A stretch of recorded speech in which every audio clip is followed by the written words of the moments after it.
Friends, இன்றைக்கி நம்ம பார்க்க போகிற டாபிக் இந்திய அரசியலமைப்பு. இந்திய அரசியலமைப்பு வந்து 10th ஸ்டாண்டர்ட் வால்யூம் 1 ஃபர்ஸ்ட் லெசனில் இருக்குது. இந்த படத்தை தான் இன்றைக்கி பார்க்க போகிறோம்.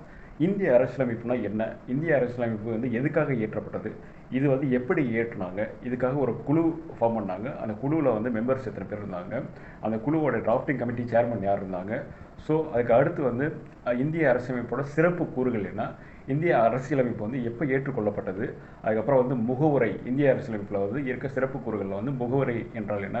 அதுக்கப்புறம் வந்து குடியுரிமை எப்படி வாங்கணும், குடியுரிமை வாங்கிறதுக்கான ப்ராசஸ் என்ன, குடியுரிமை எப்படி இழக்கிறாங்க அப்படிங்கிற விஷயத்தை வந்து இந்த வீடியோவில் பார்க்க போகிறோம். அதுக்கு அடுத்த மாதிரி வந்து அடிப்படை உரிமைகள், இந்திய அரசியலமைப்பில் வந்து அடிப்படை உரிமைகள், ஒரு இந்திய குடிமகனாக அவருக்கு இந்த அரசியல் உரிமைகள், அடிப்படை உரிமைகள் இருக்குது அப்படின்னு சொல்லியிருக்காங்க. என்னென்ன அடிப்படை உரிமைகள் இருக்குது, அதற்கான ஆர்டிக்கிள் என்ன அப்படிங்கிறது எல்லாத்தையுமே வந்து இந்த வீடியோவில் டிஸ்கஸ் பண்ண போகிறோம். வாங்க பார்க்கலாம். ஃபஸ்ட்டு வந்து இந்திய அரசியலமைப்பை வந்து ஒரு நாட்டின் முன்னேற்றத்திற்கு அச்சாணி போன்றது அப்படிங்கிற மாதிரி சொல்கிறாங்க. ஒரு நாட்டின் நிர்வாகமானது எந்த அடிப்படை கொள்கையை சார்ந்து அமைந்துள்ளது என்பதை பிரதிபலிக்கும் அடிப்படை சட்டமே இந்திய அரசியலமைப்பு சட்டம் எனப்படும். அதாவது ஒரு நாட்டின் நிர்வாகம் வந்து எந்த அடிப்படை கொள்கையை சார்ந்து அமைந்துள்ளது என்பதை பிரதிபலிக்கிறது வந்து எதனாக இந்திய அரசியலமைப்பு சட்டம்னு சொல்கிறாங்க.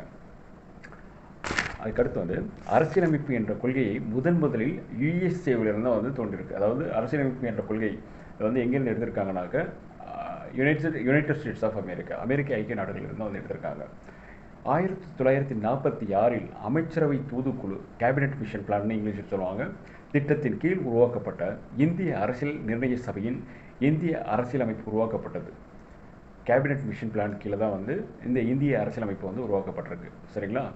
ஸோ இந்த சபையில் வந்து 292 மாகாண பிரதிநிதிகள், இது உருவாக்கப்பட்டப்போ வந்து இதில் எத்தனை பிரதிநிதிகள் இருந்தாங்க அப்படின்னு கேட்டிங்கனாக்க 292 மாகாண பிரதிநிதிகள், 93 சுதேச அரசின் நியமன உறுப்பினர்கள், பலுச்சிஸ்தான் சார்பில் ஒருவர், மாகாண முதன்மை ஆணையர்கள் சார்பில் 3, மொத்தம் வந்து 389 உறுப்பினர்கள் வந்து இருந்திருக்காங்க. சரிங்களா? மொத்தம் எத்தனை உறுப்பினர்னா 389. இந்த நம்பர்ஸ் மட்டும் ஞாபகம் வச்சுக்கோங்க. மாகாண பிரதிநிதிகள் வந்து 292, சுதேச அரசின் நியமன உறுப்பினர்கள் வந்து 93, பலுச்சிஸ்தான் சார்பில் வந்து ஒருத்தர், மாகாண முதன்மை ஆணையர்கள் சார்பில் வந்து 3, என மொத்தம் வந்து 389 பேர் கலந்துட்டு இருக்காங்க. சரிங்களா? அதுக்கடுத்து பார்த்தீங்கன்னா அரசியல் நிர்ணய சபையின் முதல் கூட்டம் எப்போ நடந்ததுன்னு கேட்டிங்கனாக்க டிசம்பர் 9, 1946. இந்த டேட் ரொம்ப முக்கியம். அரசியல் நிர்ணய சபையின் முதல் கூட்டம் எப்போ நடந்துச்சுனாக்க டிசம்பர் 9, 1946. அதுக்கடுத்து ஒரு அரசியல் நிர்ணய சபையை வந்து கூட்டிட்டாங்கனாக்க அதுக்கு ஒரு தலைவர் கண்டிப்பாக வேணும். எந்த ஒரு அசோசியேஷன், எந்த ஒரு கூட்டம்னாலும், எந்த ஒரு அசோசியேஷனில் வந்து எந்த ஒரு சங்கம் எதுவாக இருந்தாலுமே வந்து அதுக்கு ஒரு தலைவர்னு இருப்பாங்க. ஸோ அந்த தலைவரை வந்து இப்போ தேர்ந்தெடுக்கணும். அந்த தலைவர் எப்படி தேர்ந்தெடுக்கிறாங்கனாக்க மூத்த உறுப்பினராக இருக்கணும், அவருக்கு இது சம்மந்தமாக வந்து கொஞ்சம் நாலேஜ் இருக்கணும் அப்படின்னு சொல்லிட்டு வந்து அது மாதிரி தான் எந்த ஒரு சபை சங்கம் எதுவாக இருந்தாலும் வந்து அது மாதிரி ஆட்களை தான் தேர்ந்தெடுப்போம். அப்படி தேர்ந்தெடுக்கப்பட்டவர் தான் மூத்த உறுப்பினர் டாக்டர் சச்சிதானந்த சின்ஹா. இவர் வந்து தற்காலிக தலைவராக வந்து இவர் தேர்ந்தெடுக்கிறாங்க. தற்காலிக தலைவராக மூத்த உறுப்பினர் டாக்டர் சச்சிதானந்த சின்ஹா தேர்ந்தெடுக்கப்படுறார். ஸோ இவர் தேர்ந்தெடுக்கப்பட்ட கொஞ்ச காலத்திலேயே வந்து இறந்துடுறாரு. கொஞ்ச காலத்திலேயே இறந்துட்டதுனால அதுக்கு அடுத்து பார்த்தீங்கன்னாக்க இந்திய அரசியலமைப்பு நிர்ணய சபையின் தலைவராக இந்திய அரசியலமைப்பின் சபையின் தலைவராக டாக்டர் ராஜேந்திர பிரசாத் வந்து நிரந்தர தலைவராக வந்து அவர் பதவியேற்கிறார். தற்காலிக தலைவர் வந்து டாக்டர் சச்சிதானந்த சின்ஹா, நிரந்தர தலைவர் ஆக டாக்டர் ராஜேந்திர பிரசாத் வந்து பதவியேற்கிறாரு. ஒரு தலைவர்னாக்க கண்டிப்பாக வந்து துணைத் தலைவர் 2 பேர் இருப்பாங்க.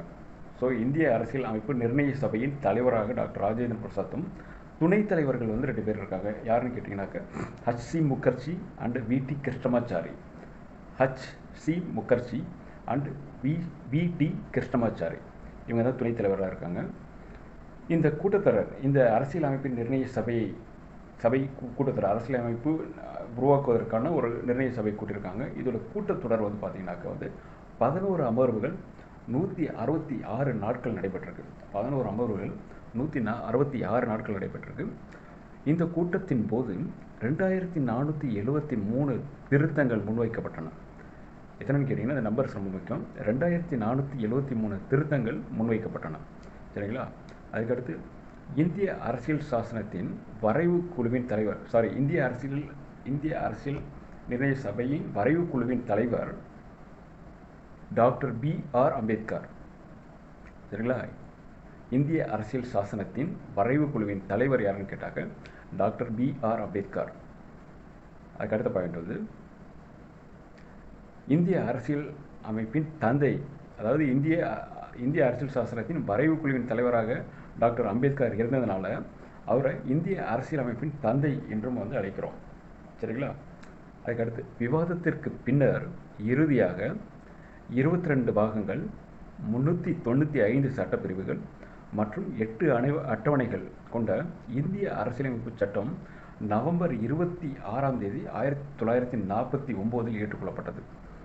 திருப்பி சொல்ல கேட்டுங்க. 22 பக்கங்கள், 395 சட்டப்பிரிவுகள் மற்றும் 8 அட்டவணைகள் கொண்ட இந்திய அரசியல் சட்டம் நவம்பர் 26, 1949 ஏற்றுக்கொள்ளப்பட்டது. இது ஜனவரி 26, 1950 இந்திய அரசியல் சாசன சட்டம் நடைமுறைக்கு வந்தது. எப்போன்னு கேட்டிங்கன்னா ஜனவரி 26, 1950. இந்த டேட்டை இங்கே கேள்விப்பட்ட மாதிரி இருக்குங்களா? இதான் குடியரசு தினம்னு நம்ம வந்து வருஷம் வந்து ஜனவரி 26ஆம் தேதி கொண்டாடுறோம். குடியரசு தினம் எதுக்காக கொண்டாடுறோம் அப்படிங்கிறது இப்போ உங்களுக்கு தெரியும். ஸோ இந்த நாளே ஒவ்வொரு ஆண்டும் குடியரசு தினமாக கொண்டாடப்படுகிறது. சரிங்களா? அதுக்கடுத்து இந்த பேர் முக்கியமான பேர், இப்போ நான் சொல்ல பேர் பிரேம் பெஹாரி நரேன் ரைஜிடா என்பவரால் இந்திய அரசியல் சட்டம் இத்தாலிய பாணியில் அவரது கைப்பட எழுதப்பட்டது. பிரேம் பெஹாரி நரேன் ரைஜிடா என்பவரால் இந்திய அரசியல் சட்டம் இத்தாலிய பாணியில் அவரது கைப்பட எழுதப்பட்டது. சரிங்களா? அதுக்கடுத்து சிறப்பு கூறுகள், salient features. Number 1, first point, உலகில் உள்ள எழுதப்பட்ட அனைத்து அரசியல் அமைப்புகளை விடவும் மிகவும் நீளமானது. எ லாங்கஸ்ட் ரிட்டன் கான்ஸ்டிடியூஷன் சொல்லுவாங்க. உலகில் உள்ள எழுதப்பட்ட அனைத்து அரசியல் அமைப்புகளை விடவும் மிகவும் நீளமானது. இதன் கருத்துக்கள், ரெண்டாவது பாயிண்ட், இதன் கருத்துக்கள் பல்வேறு நாடுகளின் அரசியல் அமைப்பிலிருந்து பெறப்பட்டவை. சரிங்களா? இதன் கருத்துக்கள் பல்வேறு நாடுகளின் அரசியல் அமைப்பிலிருந்து பெறப்பட்டவை. மூன்றாவது பாயிண்ட், ரிஜிட் அண்ட் ஃப்ளெக்சிபிள், நெகிழும் மற்றும் நெகிழாத்தன்மை கொண்டது. நெகிழும் மற்றும் நெகிழாத்தன்மை கொண்டது. அதுக்கு அடுத்த பாயிண்ட் வந்து கூட்டாட்சி முறை அரசாங்கத்தை ஏற்படுத்துகிறது. கூட்டாட்சி முறை, மத்திய அரசு, மாநில அரசு ரெண்டும் சேர்ந்து வந்து கூட்டாட்சி முறை அரசாங்கத்தை வந்து பண்ணுறாங்க. இந்தியாவில் வந்து கூட்டாட்சி முறை அரசாங்கம் நடக்கிறது. ஸோ அந்த கூட்டாட்சி முறை அரசாங்கத்தை ஏற்படுத்தி தந்திருக்கிறது. அடுத்து வந்து மத்தியில் மட்டுமின்றி மாநிலங்களிலும் நாடாளுமன்ற முறை தோற்றுவிக்கிறது. மத்தியில் மட்டுமின்றி மாநிலங்களிலும், மத்தியில் பார்த்தீங்கன்னா ராஜ்யசபா, லோக்சபா இருக்கும். மாநிலங்களில் வந்து லெஜிஸ்லேட்டிவ் அசம்பிளி, லெஜிஸ்லேட்டிவ் கவுன்சில் நடக்கும். ஸோ மேலே சென்ட்ரல் 2 அவைனாக்க ஸ்டேட்டுக்கு வந்து 2 அவை. அது மாதிரி வந்து மத்தியிலும் மாநிலங்களிலும் நாடாளுமன்ற முறையை வந்து தோற்றுவித்திருக்கிறது. அதுக்கடுத்து பார்த்தீங்கன்னா இந்தியாவை சமய சார்பற்ற நாடாக்கியது. அதுக்கடுத்து 7th பாயிண்ட், சுதந்திரமான நீதித்துறையை வழங்குகிறது. 8th பாயிண்ட், 18 வயது நிரம்பியவருக்கு வாக்குரிமை. 9th பாயிண்ட், ஒற்றை குடியுரிமை. 10th, SC ST மைனாரிட்டிஸ் ஆகியோருக்கு சிறப்பு விதிகள் மூலம் சலுகைகள் அளிக்கிறது. சரிங்களா? இதுக்கடுத்து வந்து பார்த்தீங்கன்னாக்க பிரியாம்பிள்ங்கிறது வந்து முகவுரை. பிரியாம்பிள் வந்து முகவுரை. இது அரசியலமைப்பின் ஃபர்ஸ்ட் பாயிண்ட், இது அரசியலமைப்பின் அடிப்படை கொள்கைகள், நோக்கங்கள் மற்றும் லட்சியங்களை உள்ளடக்கியது. இதை அரசியலமைப்பின் திறவுகோல் என்று கூறுகின்றோம். செகண்ட் பாயிண்ட் வந்து இதனை அரசியலமைப்பின் திறவுகோல் என்று கூறுகின்றோம்.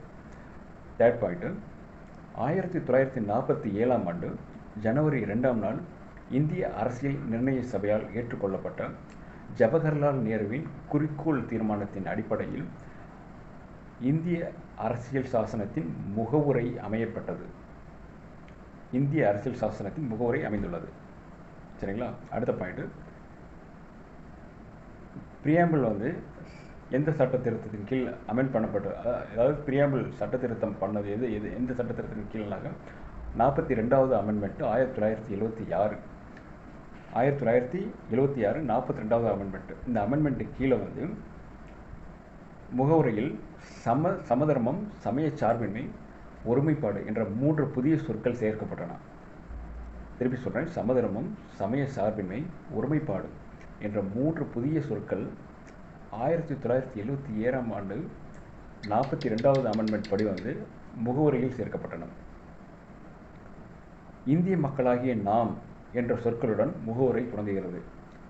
இந்திய மக்களாகிய நாம் என்ற சொற்களுடன் முகவுரை தொடங்குகிறது.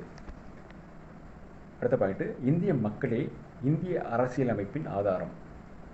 இந்திய மக்களே இந்திய அரசியலமைப்பின் ஆதாரம். அதுக்கு அடுத்த பாயிண்ட், இந்தியா ஒரு இறையாண்மை மிக்க சமதர்ம சமய சார்பற்ற ஜனநாயக குடியரசு என அரசியலமைப்பு சாசனத்தின் முகவுரை கூறுகிறது. இந்தியா ஒரு இறையாண்மை மிக்க சமதர்ம சமய சார்பற்ற ஜனநாயக குடியரசு என அரசியலமைப்பு சாசனத்தின் முகவுரை கூறுகிறது. சரிங்களா? நெக்ஸ்ட் பாயிண்ட், 1789ஆம் ஆண்டு பிரெஞ்சு புரட்சியின் போது சுதந்திரம், சமத்துவம், சகோதரத்துவம் ஆகியன முக்கிய முழக்கமாயின. முகவுரையில் இவற்றிற்கு முக்கியத்துவம் அளிக்கப்பட்டுள்ளது.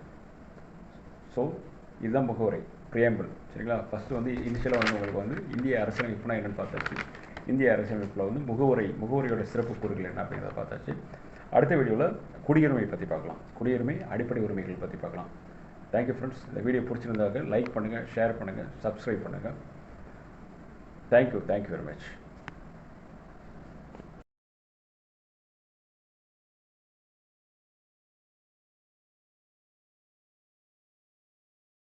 ஃப்ரெண்ட்ஸ், இன்றைக்கி நம்ம பார்க்க போகிற டாபிக் இந்திய அரசியலமைப்பு. இந்திய அரசியலமைப்பு வந்து 10th ஸ்டாண்டர்ட் வால்யூம் 1 ஃபஸ்ட் லெசனில் இருக்குது.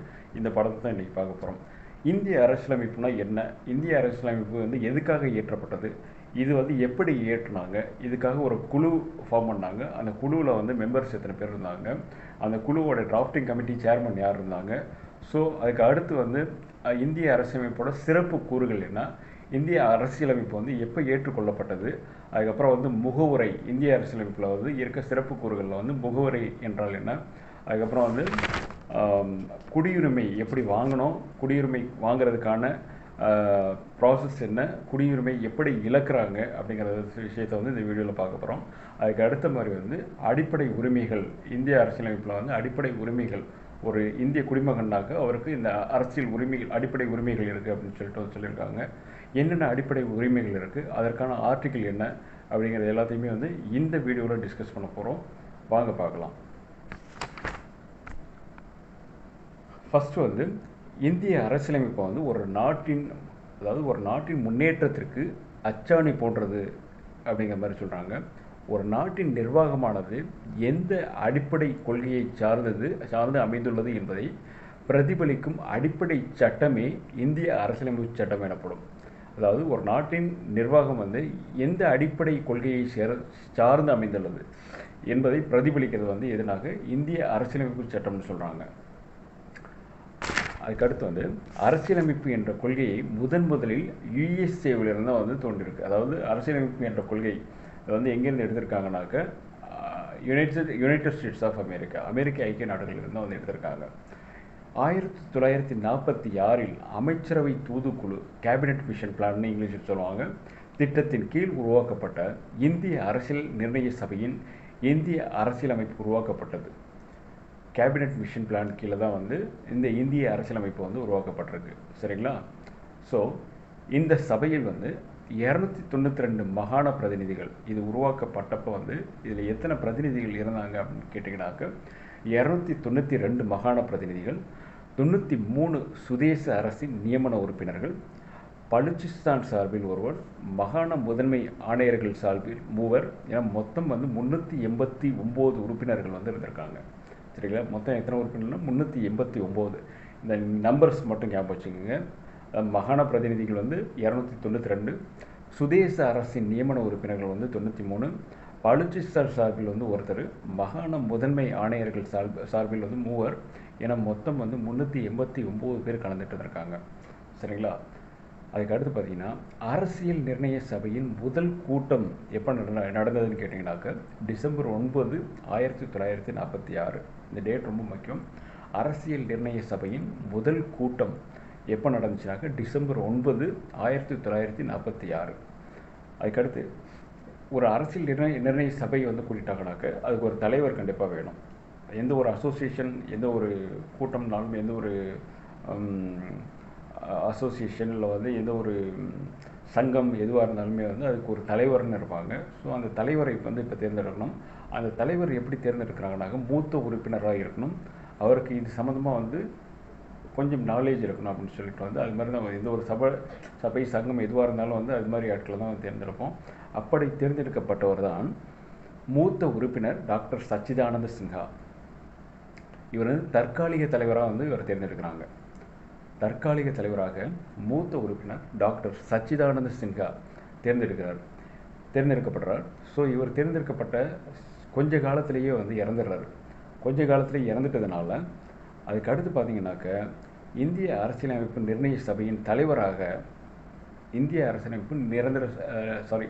அரசியலமைப்பின் சபையின் தலைவராக டாக்டர் ராஜேந்திர பிரசாத் வந்து நிரந்தர தலைவராக வந்து அவர் பதவியேற்கிறார். தற்காலிக தலைவர் வந்து டாக்டர் சச்சிதானந்த சின்ஹா, நிரந்தர தலைவர் ஆக டாக்டர் ராஜேந்திர பிரசாத் வந்து பதவியேற்கிறாரு. ஒரு தலைவர்னாக்க கண்டிப்பாக வந்து துணைத் தலைவர் 2 பேர் இருப்பாங்க.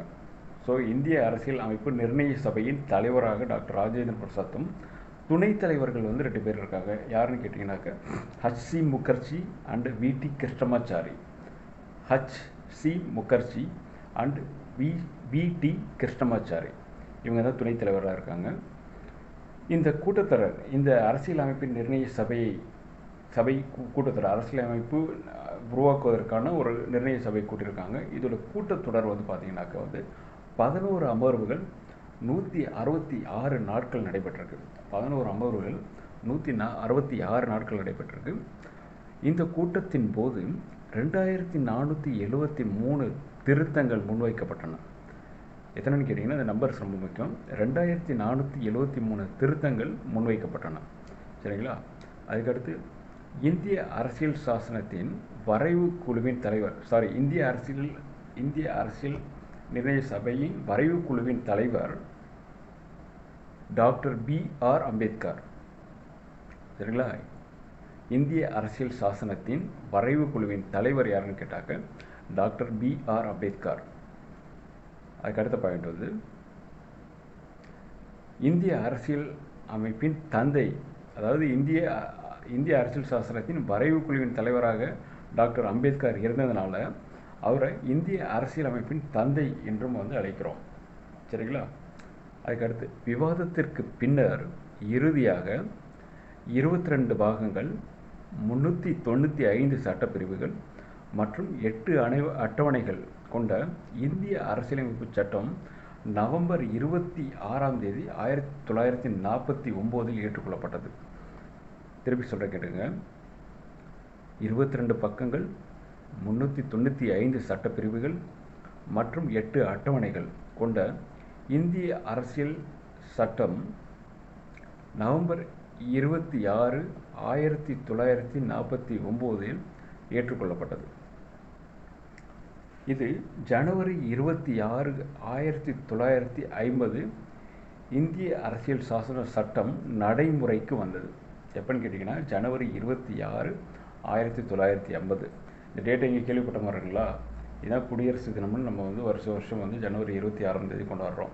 குடியரசு தினம் எதுக்காக கொண்டாடுறோம் அப்படிங்கிறது இப்போ உங்களுக்கு தெரியும். ஸோ இந்த நாளே ஒவ்வொரு ஆண்டும் குடியரசு தினமாக கொண்டாடப்படுகிறது. சரிங்களா? அதுக்கடுத்து இந்த பேர் முக்கியமான பேர் இப்போ நான் சொல்ல போகிற பேர் பிரேம் பிஹாரி நரேன் ரைஜிடா என்பவரால் இந்திய அரசியல் சட்டம் இத்தாலிய பாணியில் அவரது கைப்பட எழுதப்பட்டது. பிரேம் பிஹாரி நரேன் ரைஜிடா என்பவரால் இந்திய அரசியல் சட்டம் இத்தாலிய பாணியில் அவரது கைப்பட எழுதப்பட்டது. சரிங்களா? அதுக்கடுத்து சிறப்பு கூறுகள், salient features. Number 1, first point, உலகில் உள்ள எழுதப்பட்ட அனைத்து அரசியல் அமைப்புகளை விடவும் மிகவும் நீளமானது. எ லாங்கஸ்ட் ரிட்டன் கான்ஸ்டிடியூஷன் சொல்லுவாங்க. உலகில் உள்ள எழுதப்பட்ட அனைத்து அரசியல் அமைப்புகளை விடவும் மிகவும் நீளமானது. இதன் கருத்துக்கள், 2வது பாயிண்ட், இதன் கருத்துக்கள் பல்வேறு நாடுகளின் அரசியல் அமைப்பிலிருந்து பெறப்பட்டவை. சரிங்களா? இதன் கருத்துக்கள் பல்வேறு நாடுகளின் அரசியல் அமைப்பிலிருந்து பெறப்பட்டவை. 3வது பாயிண்ட், ரிஜிட் அண்ட் ஃப்ளெக்சிபிள், நெகிழும் மற்றும் நெகிழாத்தன்மை கொண்டது. நெகிழும் மற்றும் நெகிழாத்தன்மை கொண்டது. அதுக்கு அடுத்த பாயிண்ட் வந்து கூட்டாட்சி முறை அரசாங்கத்தை ஏற்படுத்துகிறது. கூட்டாட்சி முறை, மத்திய அரசு, மாநில அரசு ரெண்டும் சேர்ந்து வந்து கூட்டாட்சி முறை அரசாங்கத்தை வந்து பண்ணுறாங்க. இந்தியாவில் வந்து கூட்டாட்சி முறை அரசாங்கம் நடக்கிறது. ஸோ அந்த கூட்டாட்சி முறை அரசாங்கத்தை ஏற்படுத்தி தந்திருக்கிறது. அடுத்து வந்து மத்தியில் மட்டுமின்றி மாநிலங்களிலும் நாடாளுமன்ற முறை தோற்றுவிக்கிறது. மத்தியில் மட்டுமின்றி மாநிலங்களிலும், மத்தியில் பார்த்தீங்கன்னா ராஜ்யசபா லோக்சபா இருக்கும், மாநிலங்களில் வந்து லெஜிஸ்லேட்டிவ் அசம்பிளி லெஜிஸ்லேட்டிவ் கவுன்சில்னு இருக்கும். ஸோ மேலே சென்ட்ரலில் 2 அவைனாக்க ஸ்டேட்டுக்கு வந்து 2 அவை. அது மாதிரி வந்து மத்தியிலும் மாநிலங்களிலும் நாடாளுமன்ற முறையை வந்து தோற்றுவித்திருக்கிறது. அதுக்கடுத்து பார்த்தீங்கன்னா இந்தியாவை சமய சார்பற்ற நாடாக்கியது. அதுக்கடுத்து 7th பாயிண்ட்டு சுதந்திரமான நீதித்துறையை வழங்குகிறது. 8th பாயிண்ட்டு 18 வயது நிரம்பியவருக்கு வாக்குரிமை. 9th பாயிண்ட்டு ஒற்றை குடியுரிமை. 10th SC/ST மைனாரிட்டிஸ் ஆகியோருக்கு சிறப்பு விதிகள் மூலம் சலுகைகள் அளிக்கிறது. சரிங்களா? இதுக்கடுத்து வந்து பார்த்தீங்கன்னாக்க பிரியாம்பிள்ங்கிறது வந்து முகவுரை. பிரியாம்பிள் வந்து முகவுரை. இது அரசியலமைப்பின் ஃபர்ஸ்ட் பாயிண்ட். இது அரசியலமைப்பின் அடிப்படை கொள்கைகள், நோக்கங்கள் மற்றும் லட்சியங்களை உள்ளடக்கியது. இதை அரசியலமைப்பின் திறவுகோல் என்று கூறுகின்றோம். செகண்ட் பாயிண்ட் வந்து இதனை அரசியலமைப்பின் திறவுகோல் என்று கூறுகின்றோம். தேர்ட் பாயிண்ட் 1947ஆம் ஆண்டு ஜனவரி 2ஆம் நாள் இந்திய அரசியல் நிர்ணய சபையால் ஏற்றுக்கொள்ளப்பட்ட ஜவஹர்லால் நேருவின் குறிக்கோள் தீர்மானத்தின் அடிப்படையில் இந்திய அரசியல் சாசனத்தின் முகவுரை அமையப்பட்டது. இந்திய அரசியல் சாசனத்தின் முகவுரை அமைந்துள்ளது. சரிங்களா? அடுத்த பாயிண்ட் பிரியாம்பிள் வந்து எந்த சட்ட திருத்தத்தின் கீழ் அமெண்ட் பண்ணப்பட்டது, அதாவது பிரியாம்பிள் சட்ட திருத்தம் பண்ணது எந்த சட்ட திருத்தத்தின் கீழ்னாக்க 42வது அமெண்ட்மெண்ட் 1976 42வது அமெண்ட்மெண்ட். இந்த அமெண்ட்மெண்ட்டு கீழே வந்து முகவுரையில் சமதர்மம், சமய சார்பின்மை, ஒருமைப்பாடு என்ற 3 புதிய சொற்கள் சேர்க்கப்பட்டன. திருப்பி சொல்கிறேன், சமதர்மம், சமய சார்பின்மை, ஒருமைப்பாடு என்ற 3 புதிய சொற்கள் 1977ஆம் ஆண்டு 42வது அமெண்ட்மெண்ட் படி வந்து முகவுரையில் சேர்க்கப்பட்டன. இந்திய மக்களாகிய நாம் என்ற சொற்களுடன் முகவுரை தொடங்குகிறது. இந்திய மக்களாகிய நாம் என்ற சொற்களுடன் முகவுரை தொடங்குகிறது. அடுத்த பாயிண்ட் இந்திய மக்களே இந்திய அரசியலமைப்பின் ஆதாரம். இந்திய மக்களே இந்திய அரசியலமைப்பின் ஆதாரம். அதுக்கு அடுத்த பாயிண்ட் இந்தியா ஒரு இறையாண்மை மிக்க சமதர்ம சமய சார்பற்ற ஜனநாயக குடியரசு என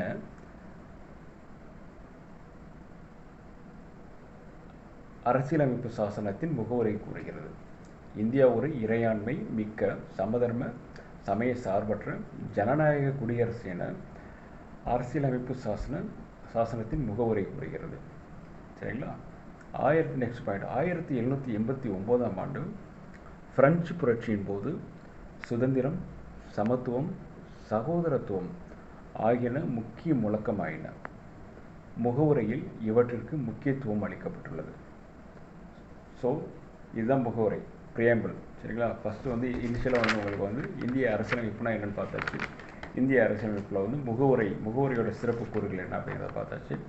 அடுத்த வீடியோவில் குடியுரிமை பற்றி பார்க்கலாம். குடியுரிமை, அடிப்படை உரிமைகள் பற்றி பார்க்கலாம். Thank you friends. இந்த வீடியோ பிடிச்சிருந்தாக லைக் பண்ணுங்கள், ஷேர் பண்ணுங்கள், சப்ஸ்கிரைப் பண்ணுங்கள். Thank you very much.